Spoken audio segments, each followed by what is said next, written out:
नमस्कार मित्रांनो, स्वागत करतो तुमचं माझ्या नवीन ब्लॉगमध्ये. सकाळी सकाळी सर्वांना गुड मॉर्निंग. आणि मित्रांनो, आज माझं खूप मन ठरलं उंबरं खाण्यासाठी, तर आलो. तर म्हटलं ब्लॉग पण शूट करावा, कारण पावसाचे जरी दिवस आहेत पण पाऊसही वरसत नाही आणि रानमेवे जे आहेत ते सर्व प्रकारचे फळं जे आहेत ते पूर्णपणे संपलेले आहेत. त्याच्यामुळं फक्त रानामध्ये उंबरं भेटतात. त्याच्यामुळं आपण आज उंबरं खायला आलो आहोत. तर पाहूया कसे काय आहेत आणि पिकलेले आहेत की नाही ते पण आपण पाहूया. तर तिथं जाऊन पाहूया झाडाला आहेत की नाही. तर चला आता आपण जाऊया उंबरं खाण्यासाठी. तर मित्रांनो, आता आपण जवळ आलो आहोत उंबराच्या. हे पहा, उंबराचं झाड इथं आहे आणि त्याला वरती तर नाही दिसत मित्रांनो, हे पहा, पण खाली मात्र लागलेले आहेत. तर तिथे जाऊन आपण आता पाहूयात त्या ठिकाणी. तर चला आता ह्या साईडने आपण मस्तपैकी उतरू, त्याच्यानंतर जाऊया. हे पहा, इथं पळसाचं पण झाड आहे. हे पहा एवढं, त्याला पण मस्तपैकी पालवी फुटलेली आहे. एकदम मस्त निळेगार पानं फुटलेली आहेत.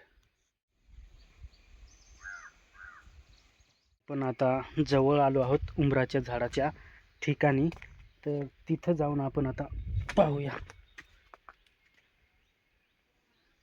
तर हे पहा, पाणीही वरसत नाही, त्याच्यामुळे हे पहा एकदम खड्डे जे आहेत ते एकदम कोरडे आणि ठणठणीत आहेत.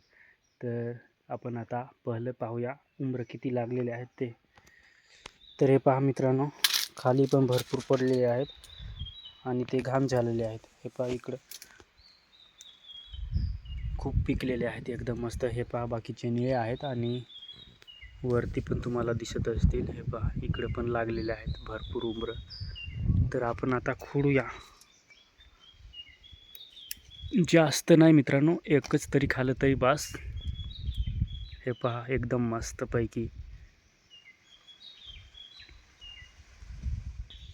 तर हे पहा मित्रांनो, उंबराचं फळ, आणि हे असंच राहतं, कुहल्यासारखंच राहतं. याच्यामध्ये काही वेळेस मुंग्या पण असतात. तर आपण आता बारीक बारीक मुंग्या असतात, पण खाण्यासाठी एकदम मस्त लागतं. कुणी कुणी खायल आहे ते कमेंट करून नक्की सांगा, आणि कुणाला आवडते का नाही ते पण कमेंट करून सांगा मित्रांनो. तर आपण आता फोडूया. हे पहा एकदम मस्त.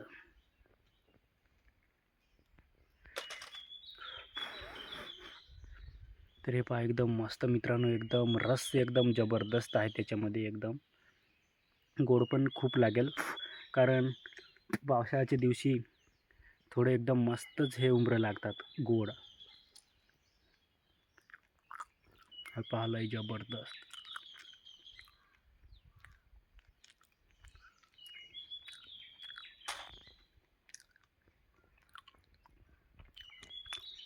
एकदम चष्का लय गोड आहे, एकदम मस्त लागलं. थोडंच खाल्लं तरी एकदम मस्त लागलं. तर मित्रांनो, आता उंबरं खाल्ले आणि आता जाऊया आपल्या आपल्या घरी. तर आपला छोटासा ब्लॉग कसा वाटला कमेंट करून नक्की सांगा, आणि जो कोणी नवीन असेल त्यांनी चॅनलला सबस्क्राईब करायला विसरू नका. तर मित्रांनो, आजच्या ब्लॉगमध्ये एवढंच. जय हिंद, वंदे मातरम.